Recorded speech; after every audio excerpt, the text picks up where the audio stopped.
বারুইপুর কাণ্ডে মূল অভিযুক্ত ধৃত 4 জনের মধ্যে একজন, সে নাকি গভীর রাতে ঘটনার পুনর্নির্মাণ করতে গিয়ে রাত 1টা-1:30টার সময় পুলিশের রিভলভার কেড়ে নিয়ে তাকে গুলি করে দিয়েছে।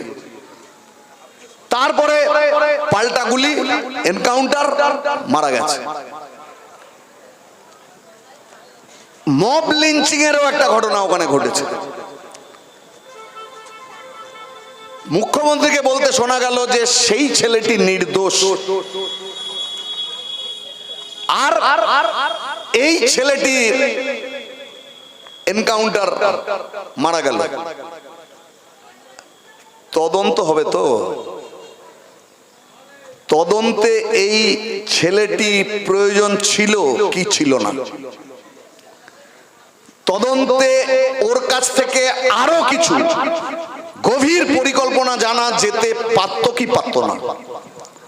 যে কথা বলা হলো সেটা কি সত্যি এরকমটা ঘটেছে না ঘটেনি, অনেক রকমের সন্দেহ তৈরি হয়ে গেল গোটা ব্যাপারটায়।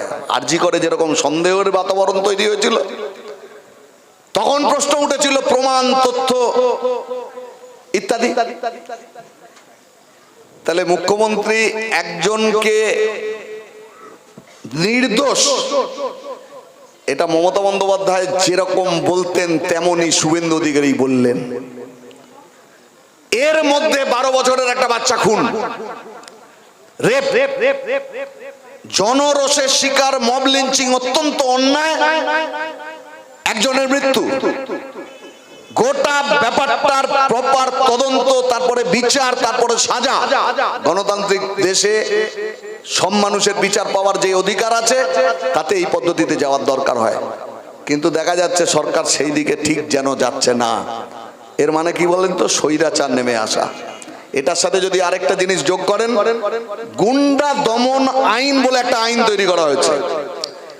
এই যে এত লক্ষ মানুষের নাম বাদ দিয়ে দিয়েছে, এই মানুষ যদি প্রতিবাদে নামে রাস্তায়, তাহলে পুলিশের হাতে এমন আইন তৈরি করে দিয়ে ক্ষমতা তুলে দেওয়া হচ্ছে যে অনুমানের কারণের জন্য আপনাকে গুন্ডা তকমা দিয়ে 1 বছরের মতো জেলখানাতে বিনা বিচারে আটকে রাখতে পারে। আপনাকে আইনজীবীর পরামর্শ, সাহায্য নিতে দেবে না। সাংঘাতিক ব্যাপার। তাহলে এই দেশ কোথায় যাচ্ছে, রাজ্য কোনখানে যাচ্ছে? একটা স্বৈরাচারী রাজ্য সরকার তার দিকে যাচ্ছে।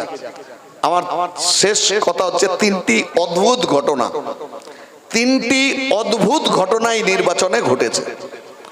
1 নম্বর অদ্ভুত ঘটনা হচ্ছে যে একটা পার্টি যারা 15 বছর শাসন করেছে, বৃষ্টি পড়বে কি পড়বে না যে পার্টিকে বলে হতো, সেই পার্টি ক্ষমতা থেকে চলে যাওয়ার পরে 1 মাসের মধ্যে নিশ্চিহ্ন হয়ে গেছে। এই অদ্ভুত ঘটনা গোটা পৃথিবীতে কোথাও ঘটেনি, এখানে ঘটলো। দ্বিতীয় অদ্ভুত ঘটনা হচ্ছে একটা পার্টি সরকারে চলে এলো, কিন্তু সেই পার্টিটার নিচে এলাকায়, গ্রামে, শহরে, পাড়ায় পাড়ায় সেই পার্টি বলে কোনো বস্তু নেই। টাকা দিয়ে পোলিং এজেন্ট বসিয়েছিল, তাও পশ্চিমবাংলায় যত বুথ আছে তার অর্ধেকও বসাতে পারেনি। আজকেও 2 মাস পেরিয়ে যাওয়ার পরেও পশ্চিমবাংলার সমস্ত পাড়ায়, শহরে, গ্রামে বিজেপি তৈরি হয়েছে সংগঠন, এ কথা বলা যাবে না। মানুষ, সাধারণ মানুষ সব পাড়াতে বিজেপির লোককে চেনে, এ কথা বলা যাবে না। তাহলে একটা পার্টি গভর্নমেন্টে চলে এলো, অথচ তার পার্টি নেই। তাহলে কি হবে? চোর, চোর, গুন্ডা, বদমাস, জালিয়াত, আচমকা হঠাৎ বিজেপি স্রোতের মতো বিভিন্ন জায়গার লোক ওর মধ্যে ঢুকতে থাকবে। 4 তারিখ থেকে তাই হচ্ছে। সব তৃণমূল ঢুকে যাবে বিজেপিতে, তাই হচ্ছে। এমএলএ, এমপি থেকে শুরু করে পাড়া সবাই ঢুকে পড়ছে। এটা দ্বিতীয় অদ্ভুত ঘটনা।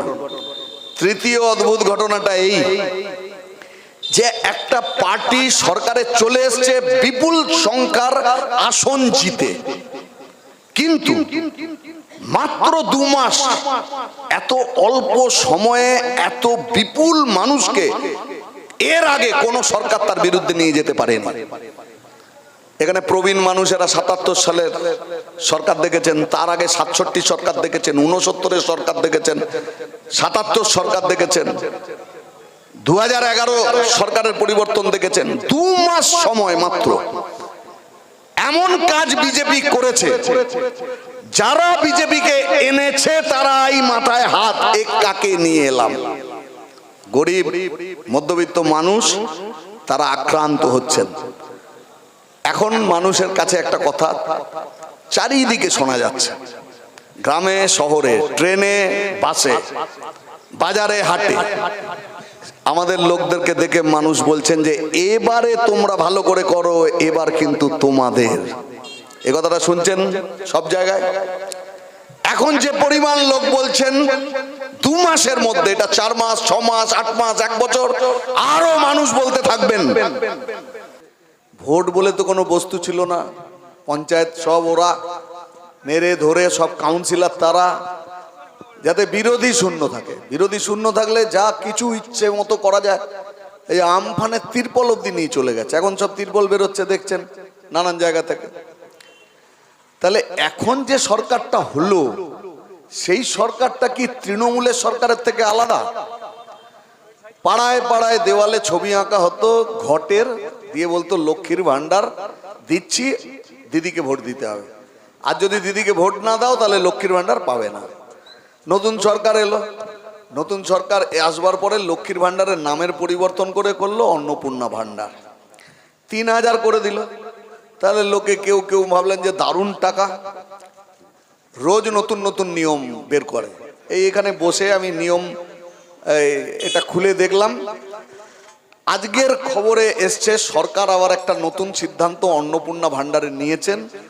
সেটাতে হচ্ছে আশা কর্মী, সিভিক ভলেন্টিয়ার, প্যারা টিচার, সরকারি কোষাগার থেকে যারা টাকা পায় তারা সব বাদ। এখানেও শেষ না, আপনার কি 3টে ঘর আছে, পাকা বাড়ি, 3টে ঘর যদি আপনার থাকে তাহলে নাম বাদ যাবে। এমন লোক টাকা পেয়ে গেছে গত মাসে, তার কাছে সরকার বলছে ওইটা ভুল করে গেছে, টাকাটা ফেরত দাও। তার মানে এবার বলছে যে 1 মাস টাকা পাবে, আরেক মাস পাবে না, তারপরে আমার পাবে। মানে একটা মজার ব্যাপার ঘটছে। এখন সরকারটা তো মজারই হয়েছে, লোকে বিজেপিকে নিয়ে এখন মস্করা করছে, খারাপ ভাষায় বললে বলে খিল্লি করছে। কেমন বলছে, একে ডিম মারছে, ওকে ডিম মারছে, তাকে ডিম মারছে। বাচ্চা ছেলে পেলের মুখের ডিমকে কেড়ে নিল, ইসকনকে দিয়ে মিড ডে মিল, প্রথমে কলকাতা তার চারপাশ, তারপর ধীরে গোটা রাজ্যের মানুষের খাদ্যাভ্যাস পরিবর্তন করবার জন্য এই কাজটা করছে। আর ওই ডিম যেটা লোকে খায়, সেই ডিমটাকে ও মারছে বাছাই করা কিছু তৃণমূলকে। কাদের মারছে আপনি দেখবেন, খবরের কাগজ খুললে, টিভিতেও দেখিয়েছে, 4 জন 4টে ক্যামেরা নিয়ে করছে, অনেক পরিশ্রম, কত দূর দূর যায়। কিন্তু এরা আছে বলে মানুষ জানতে পারছে হকার উচ্ছেদ সিপিআইএম কি ভূমিকা নিল, যাদবপুরে পুলিশ কি করেছে, AK-47 AK-56 নিয়ে হকারদের বিরুদ্ধে দাঁড়াচ্ছে। বস্তির পর বস্তি উচ্ছেদ করবার পর তাকে রোকবার চেষ্টায় সিপিআইএম কি করেছে। হাবড়াতে ক্যান্টিন চলছে, আজকে বোধহয় প্রায় 23 দিন কি 24 দিন হয়ে গেল, 2 বেলা 500-র ওপরে মানুষ যারা বস্তিতে ছিলেন, হকারি করতেন, তাদেরকে উৎখাত করেছে। আর লোকে বলছে, আরে যে পার্টি আমরা করতাম, একটা পার্টি তো হাওয়া হয়ে গিয়েছে, আরেকটা পার্টি যাদের আঁকড়ে ছিলাম, পরিবর্তন করলাম, সেই পার্টি আমার পেটে লাথি মারলো। আর যাকে দেখিনি, যাকে ভোট দিইনি, সেই পার্টি আমাদের খাবারের ব্যবস্থা করছে, নইলে আমি বাচ্চাটাকে খাওয়াতাম কি? আমার তো মাথায় ছাদ নেই, কোনোভাবে প্লাস্টিক নিয়ে রাস্তায় দাঁড়িয়ে আছি, খাবো কোথায়, থাকবো কোথায়, কিচ্ছু জানি না। এই কথাগুলো ওরা আছে বলে লোকে এখন জানতে পারছে, নইলে জানতে পারতো না। অন্নপূর্ণা ভান্ডারের মতনই আয়ুষ্মান ভারত, সেটারও এক হাল। আচ্ছা, ওরা দুয়ারে সরকার করতো তো, আর এ করছে হচ্ছে জনকল্যাণ শিবির, আলাদা কিছু। এখন এই যে ডিম মারবার কথা বলতে গিয়ে যে জায়গাটা এসে দাঁড়ালো, তৃণমূল কি করতো, চুরি করতো, জোচ্চুরি করতো, তোলাবাজি চালাতো। বিজেপি কি করছে, গত পরশুদিন না গতকাল তৃণমূলের এক কাউন্সিলর গেছে, শ্রমিক ভট্টাচার্য, ব্যারাকপুরের MLA হয়েছে, কৌস্তব মাথা ন্যাড়া করে রেখেছিল, ওর সম্পর্কেও এই অভিযোগ এক মহিলা করেছে যে টাকা চাইছে। তাহলে সর্বত্র ৪ঠা মের পর ৫ তারিখ থেকে তৃণমূল যেখান থেকে রোজগার করতো, বিজেপি, নব্য বিজেপি, আচমকা বিজেপি, হঠাৎ বিজেপি, ভালো তৃণমূল বিজেপি, সবাই মিলে লাফিয়ে গিয়ে পড়েছে কি করে খাওয়া যায়। এবার আমার কথাটা শেষের দিকে নিয়ে আসছে। সেটা হলো যে কিছু মানুষ মনে করেছিলেন বিজেপিকে ঠেকাতে গেলে তৃণমূলকে লাগবে। আমি তাদেরকে বলছি, আমরা বারে বারে বলেছি তৃণমূল আর বিজেপি এক। সেই মানুষ আমাদের কথা শোনেননি। আজকে আপনি তৃণমূলকে খুঁজে পাচ্ছেন, যা জিতলো এমএলএ এমপি তা কিন্তু সব বিজেপির সাথে আছে। এই রাজ্যে যে এমএলএরা, সেই এমএলএদের একটা নতুন ব্লক যেটা বলছে কালীঘাটের সঙ্গে নেই। যে ছেলেটার নাম বলে ছেলেটার নাম আমি মুখে আনি না, কাজে ওর নাম আমি বলছি না, কিন্তু এই অংশ তারা শুভেন্দুর সঙ্গে বিজেপি করছে। আর দিল্লিতে 25 জন এমপি, কালকে দেখেছেন 3 জন যুক্ত হলো সকালবেলা, ওই যে জমার খরচ বলে, সকালবেলা ঢুকলো, বিকেলবেলা রাজ্যসভার টিকিট পেয়ে গেল, রাজ্যসভার ক্যান্ডিডেট হবে। তাহলে যারা তৃণমূলকে দিয়ে বিজেপিকে রোকবার চেষ্টা করেছিলেন, জীবনে আর এই ভুল করতে যাবেন না। বিজেপির বিরুদ্ধে যদি কেউ লড়তে পারে এই দেশে, সেটা লাল ঝান্ডা। অন্য কারো ক্ষমতা নেই পা কাটবে, হাঁটু কাটবে, একমাত্র লাল ঝান্ডা সিপিআইএম পার্টি ওর সঙ্গে লড়তে পারে। এটা এক। 2 হচ্ছে যারা তৃণমূলকে, শুধুমাত্র তৃণমূলকে হারানোর জন্য বিজেপিকে ভোট দিয়েছিলেন, সাম্প্রদায়িক রাজনীতির জন্য নয়, মুসলমানকে টাইট দেব বলে নয়। সেই মানুষের কাছে আমরা বলছি যে আপনি কিচ্ছু টাইট দিতে পারেননি, তৃণমূলকে কিচ্ছু হারাতে পারেননি। যে তৃণমূলকে হারিয়েছেন শুধু পিসি আর ভাইপো ছাড়া বাকি সমস্ত তৃণমূল আপনার মাথায় চেপে বসলো, বিজেপি হয়ে, এনসিপিআই হয়ে, তৃণমূলের নতুন ব্লক অর্থাৎ ভালো তৃণমূল হয়ে। শ্রমিক ভট্টাচার্য বলেছিলেন বিজেপিতে তৃণমূল ঢুকতে দেব না, দরজা বন্ধ। তা আমি আজকে একটা ছবি, সেই ছবিটা পোস্ট করেছি, আমি দেখলাম প্রায় 2.5 লাখ লোক দেখে ফেলেছে ছবিটা।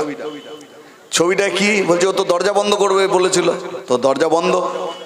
আর তৃণমূলের 3 জন কালকে যে রাজ্যসভার সদস্য তারা ঢুকলেন তৃণমূলে, আর টিকিট এই বিজেপি, তৃণমূল থেকে বিজেপিতে এলেন, আর সন্ধ্যেবেলাতে টিকিট পেয়ে গেলেন। জানলা দিয়ে এই 3 জন লোক ঢুকছে, দরজাটা বন্ধ, জানলা দিয়ে ঢুকছে। লোকে কি এটা বুঝছে না? খরগোশ হচ্ছে খুব বোকা প্রাণী, ঝোপের মধ্যে মুখটা ঢুকিয়ে দিয়ে ভাবে আমাকে কেউ দেখতে পাচ্ছে না। আর যারা শিকারী প্রাণী তারা দেখতে পায়, তারা খেয়ে ফেলে। তাহলে বিজেপির হাল হচ্ছে একটা আকাট মূর্খ, ও ভাবছে ওকে কেউ দেখতে পাচ্ছে না, ও যা ইচ্ছে তাই করতে পারে, কিন্তু লোকে দেখতে পাচ্ছে। আচ্ছা, মমতা বন্দ্যোপাধ্যায় আর শুভেন্দু অধিকারীর মধ্যে ফারাকটা কি? এক পার্টিতে ছিল। এই যে পঞ্চায়েত, 18 সালের পঞ্চায়েতের আগে গোটা রাজ্যে ঘুরে ঘুরে যে লোকটা বলেছিল যে বিরোধী শূন্য পঞ্চায়েত তৈরি করো, 1 কোটি টাকা পঞ্চায়েত পাবে। তৃণমূলের লোকগুলোর কথা ভাবুন দেখি, পঞ্চায়েত প্রধান, তৃণমূলের নেতা, 1 কোটি টাকা যদি ওই গ্রাম পঞ্চায়েতে আসে, বড় জোর 10 লাখ খরচা করবে। 90 লক্ষ টাকা হিসেব করছে। আমার বুথে কটা বুথ, এই আমার পঞ্চায়েতে হলো 18টা বুথ, তাহলে 18 ভাগে ভাগ হবে 20খানা বুথ, 20টায় ভাগ হবে 30 বুথ, তাহলে 30-এ ভাগ হবে। হিসেব করছে 1 কোটি টাকার মধ্যে কত টাকা মেরে দেওয়া যায়। তার ফলে বিরোধী শূন্য। লোকের বাড়িতে থান কাপড় পাঠিয়েছে, তার স্বামী কেন উইথড্র করছে না? সকালবেলা দরজা খুলে স্ত্রী দেখছে যে প্লাস্টিকের প্যাকেট, তার মধ্যে রজনীগন্ধার মামলা, একটা থান কাপড়, যে স্বামীকে বলো উইথড্র করতে, নইলে এই বেশটা ধারণ করতে হবে। এসব করেছে তো। তাহলে সেটা 20 সাল পর্যন্ত এই লোকটা তৃণমূলে ছিল। সব পাপের দায়িত্ব এখনো আলাদা হয়েছে। মমতা বন্দ্যোপাধ্যায় আরজি করে রেপ খুন কেসে বললেন কি, সঞ্জয় হচ্ছে অপরাধী। আরজি করের মেয়েটিকে, ডাক্তার ছাত্রীকে রেপ করেছে, খুন করেছে কে? সঞ্জয়। তারপরেই বলে দিলেন এই সঞ্জয়কে ফাঁসিতে লটকে দাও। রুটি রুজি জীবন জীবিকা তার লড়াইয়ে মানুষ দেখবেন ভরসার জায়গা আস্থার জায়গা একমাত্র বামেরা সিপিআইএম। আমাদের লড়াই করতে হবে সাম্প্রদায়িক রাজনীতির বিরুদ্ধে, লড়াই করতে হবে গণতন্ত্রের জন্য, লড়াই করতে হবে অধিকারের জন্য, ভোটের অধিকার থেকে মাথার ছাদের অধিকার, পেটের ভাতের অধিকার, এই অধিকারগুলোর জন্য যে লড়াই সেই লড়াই আমাদের চালাতে হবে। এইটা হচ্ছে সময় পার্টিকে গড়ে তোলা, গণফ্রন্টগুলোকে গড়ে তোলা। আর এই পার্টিকে গড়ে তোলবার ক্ষেত্রে পার্টির অফিস একটা গুরুত্বপূর্ণ বিষয়, যেখানে সব জায়গার মানুষ আসবেন, সলা পরামর্শ করবেন, কালকে কি করবেন পরশু কি করবেন তার ঠিক হবে।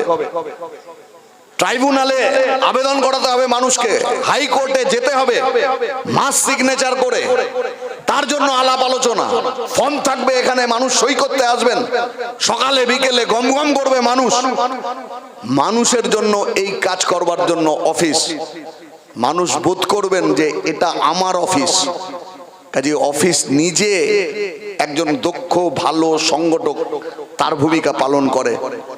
আমি এর পার্টি অফিসের উদ্বোধন এবং এই অঞ্চলের পার্টি কর্মীদের সকলকেই বলবো যে এই সময়টা হচ্ছে আমাদের খুব দ্রুত বেড়ে যাওয়ার সময়, অগ্রগতির সময়। আর এই সময় আপনারা পার্টি অফিস তৈরি করলেন, আপনাদের অভিনন্দন। আর সবাইকে নিয়ে আন্দোলন সংগ্রাম